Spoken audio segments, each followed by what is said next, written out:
They go into the ground right about now and offer amazing blooms and color throughout late summer and into fall.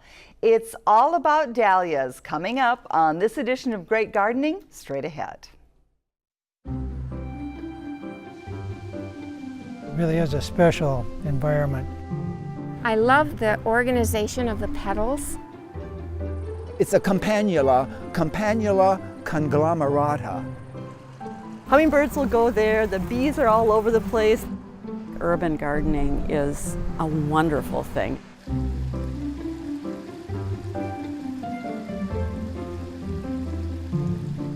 Hello, welcome back to Great Gardening. I'm Pamela Fish. Gardeners are in the thick of it now, planting and caring for all that's coming up, leafing out, and blooming all of a sudden. Our resident experts are hard at it. Tom Casper, owner of Bending Birches Greenhouses, and horticulturist and educator Bob Olin. Thanks, you guys, for taking time out of your busy schedule to be here. How are things looking in the gardens? Coming along real nicely. Oh, yeah. Nice temperatures, beautiful rain yesterday. And we must thank you. It's nice to sit down for a little while. Yeah, you have been either bent over or up and down or hard at work, definitely. Well, appreciate you coming in. We want to also thank our phone volunteers who are here tonight from the Carleton County Master Gardeners Club.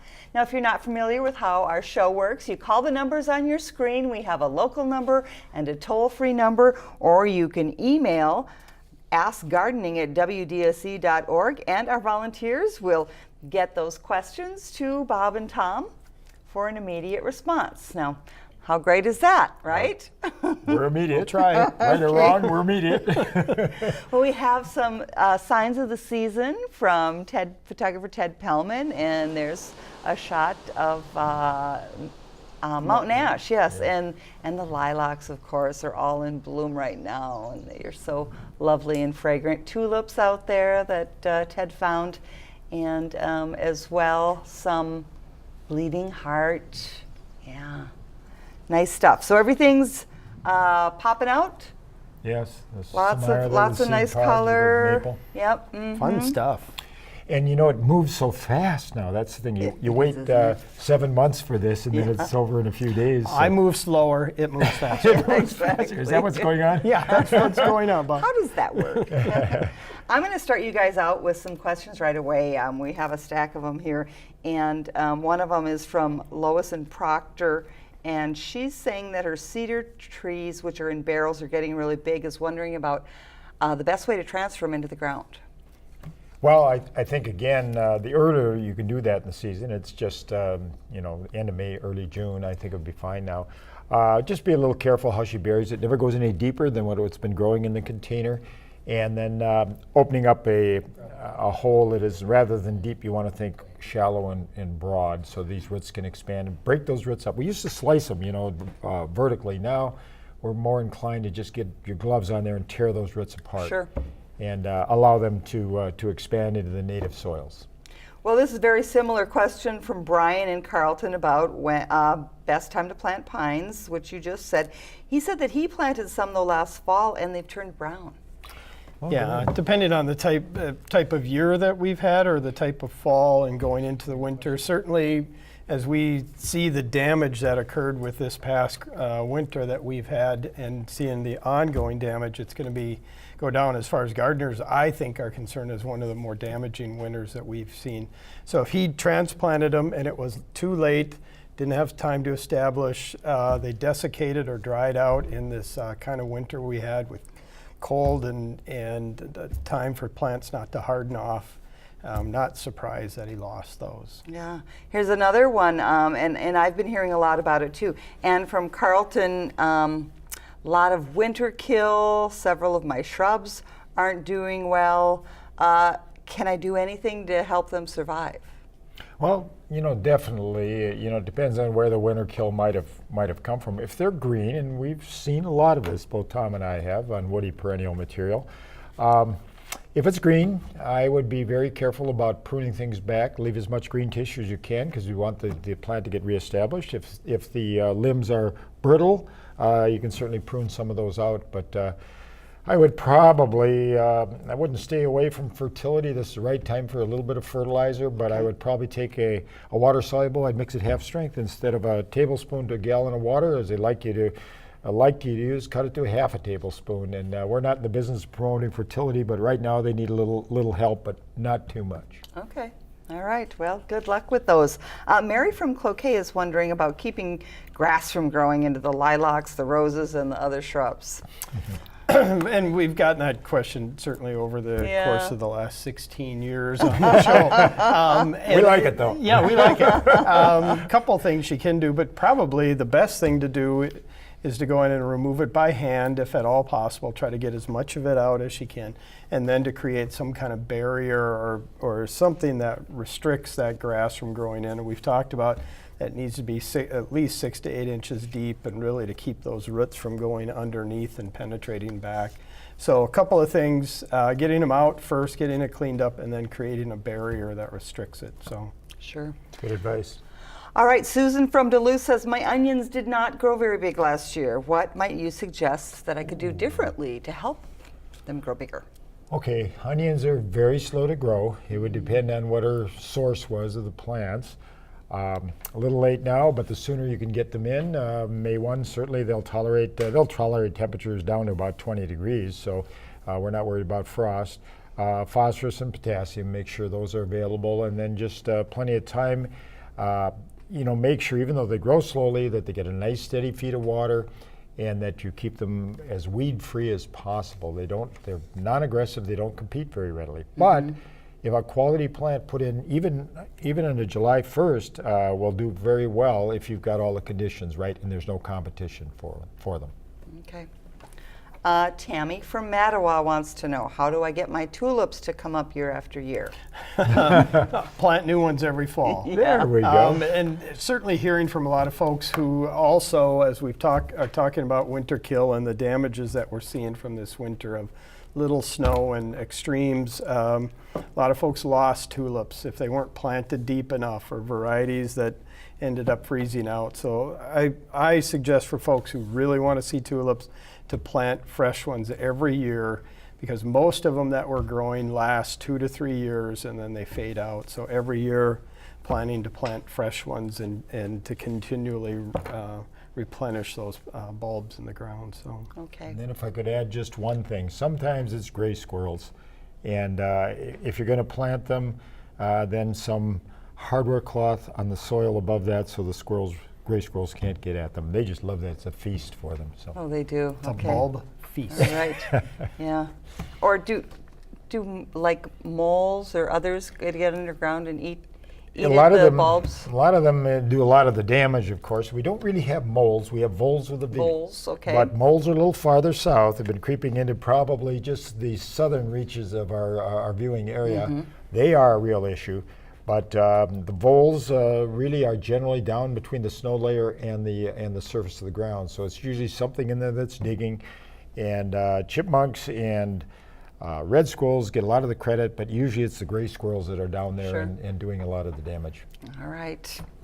Okay, well, let's talk about this summer blooming perennial flower that's getting planted right about now. There is a shot of some varieties of the dahlia. They're just so delightful and gorgeous. They offer late season color, texture, and variety.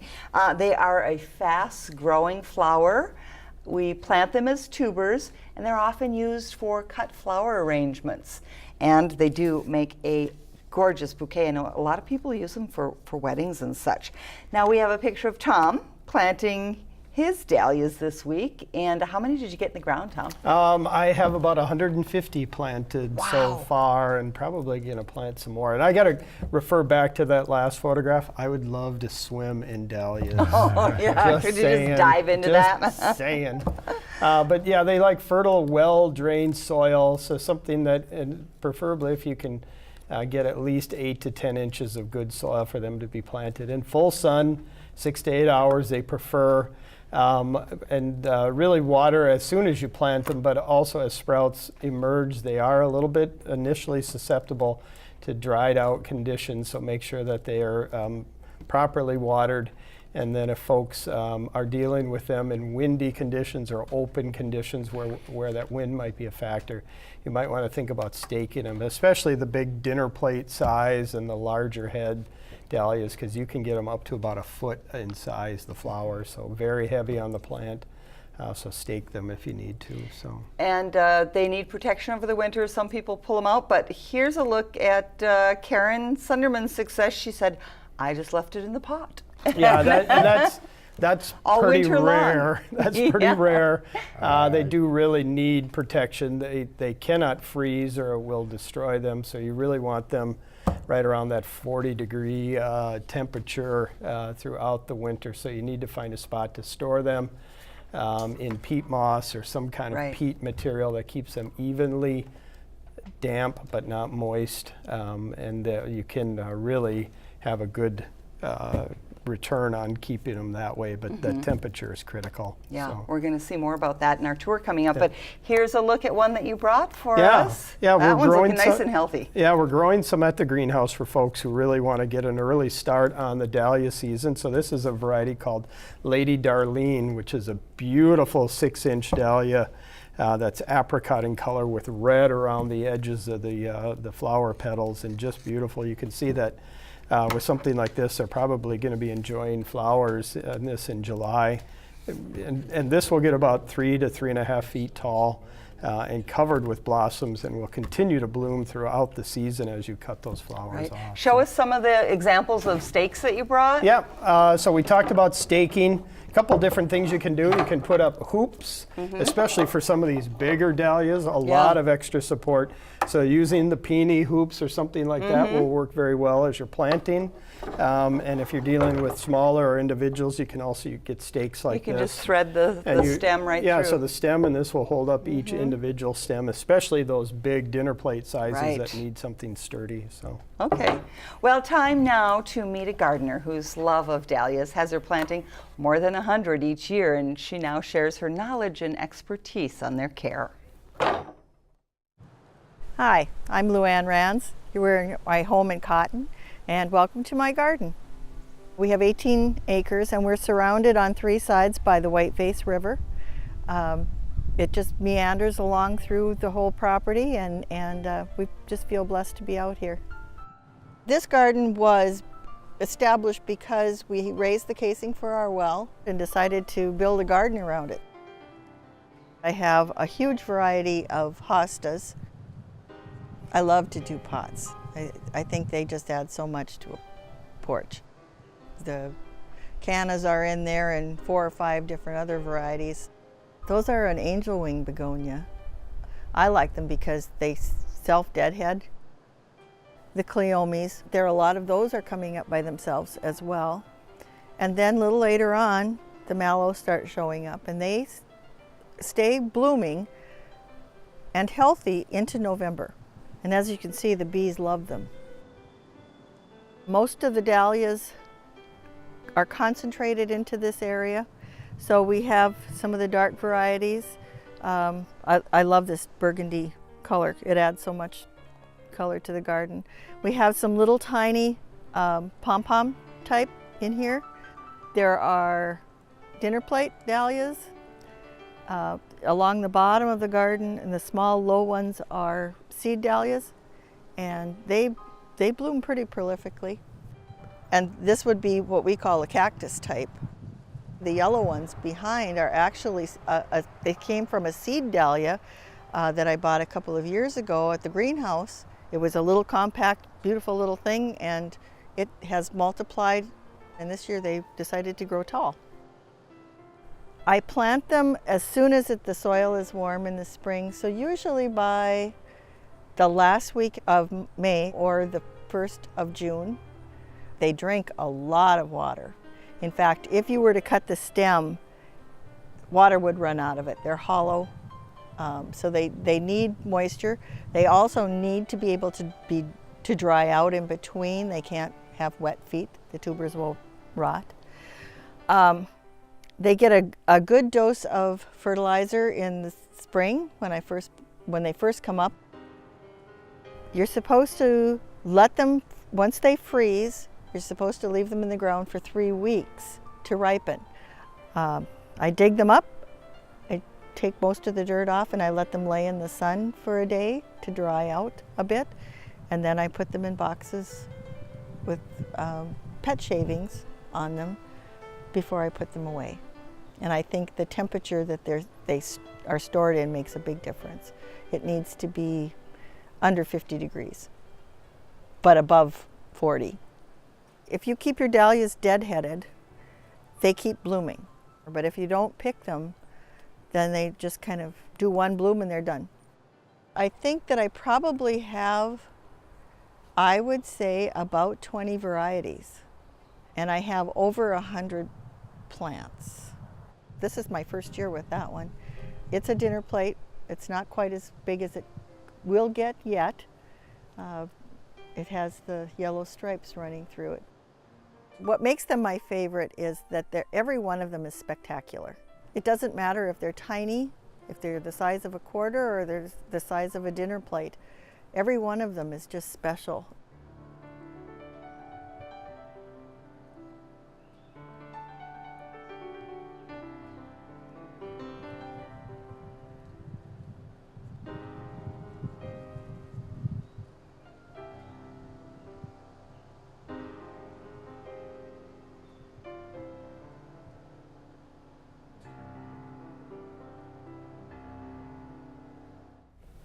Wow. Beautiful place up in Cotton, and thanks to Luann for showing us around and for all her work with those. Yeah, dahlias. beautiful and great advice how to store them and take care of them.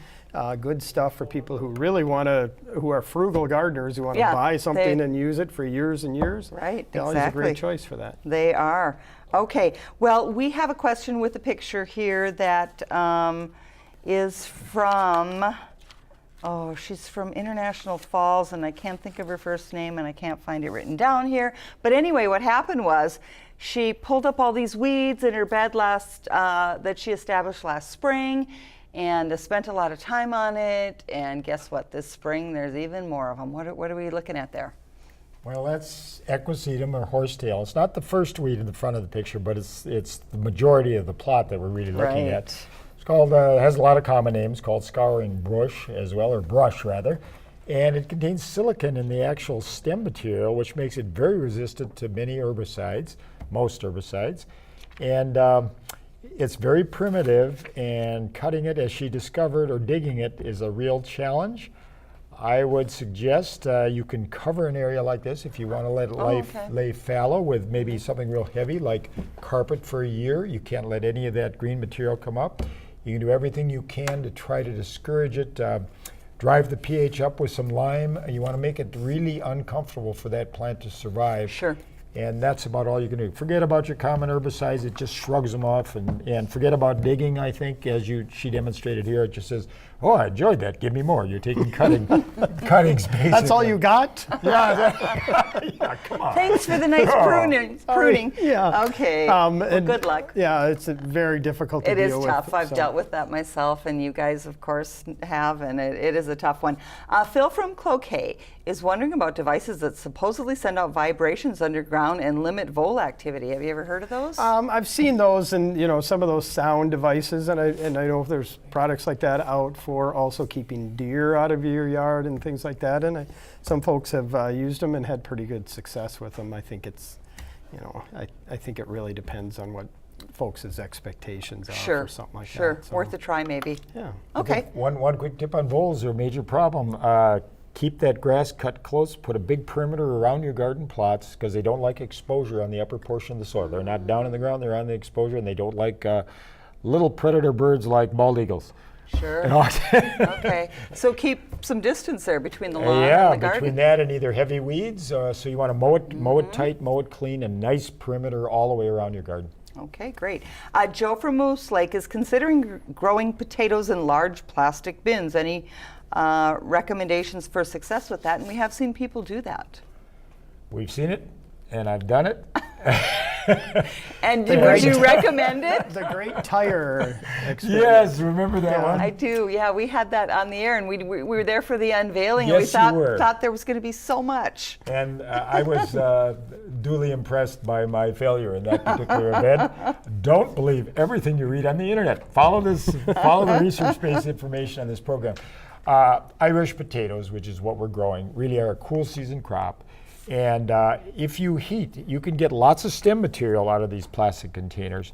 But anything that's warm like that, exposed to the sun, where you're absorbing a lot of the sun, you're not down in the ground, those soil temperatures warm, and that prevents tuber initiation or potato formation. So you can do a good job growing lots of plants, but it's really not the best way to get high yields. So down in the ground are relatively short, and materials that really, where some air movement can occur so things cool down rather than heat up. Okay.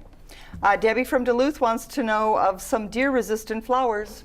So would we, Debbie. Yes. I'm just kidding. And we had one on the signs of the season. Bleeding heart is a good choice for that. Right. Likes the shade. Also look for things like ligularia that deer don't bother with. Pulmonaria, a few things like that do well in the shade. Bee balm, as far as sun loving, they don't seem to bother with that. So there are some choices out there, and again, it depends on that herd and what they're used to. So a lot of folks will talk about things that they've had great success with, but all of them are susceptible at some point in their growing to deer browse. So Now for annuals, a lot of people put in marigolds, correct, for that? Yeah, and I don't know how effective they really are. I saw a research study where they put a perimeter of marigolds around for rabbit control, and the conclusion was, it was nicely written. Yes, it will control rabbits for about 10 minutes, which is the time it takes a rabbit to eat through the marigold. So, but another plant, if I could add, I think anything in the onion family, allium, would be another option. They just don't seem to like anything in that particular group. And peonies as well. Peonies as well. Yeah. Joyce from Cloquet wonders, should I use dirt previously used in planters? Also wondering about using pine needles as mulch for raspberries and rhubarb. I'll do the dirt. Okay. Better off if she can refresh it every year at least. Do the dirt. Yeah, I'll do the dirt. Refresh it every year if she can, or mixing some fresh material in, using, if she wants to, using some of that old potting soil, but also adding some fresh to it. Okay. So, and generally relatively inexpensive and a good way to help ensure that she's going to have success in those containers. Sure. So. Yeah, move it around. She did ask the What other about question? the pine needles used as mulch for my raspberries or my rhubarb? Okay, she's actually got the definitions right, because mulch is anything that's up on the soil. If you put it on the soil, it's a mulch. If you take those pine needles, you work it in, it's an amendment. So as a mulch, they work just fine. They don't break down very readily because they're a big cellulose chain. So on the soil, just fine, but keep all mulches away from the main stems. And I probably wouldn't be working them into the soil. Let them gradually decompose. Okay, sounds good.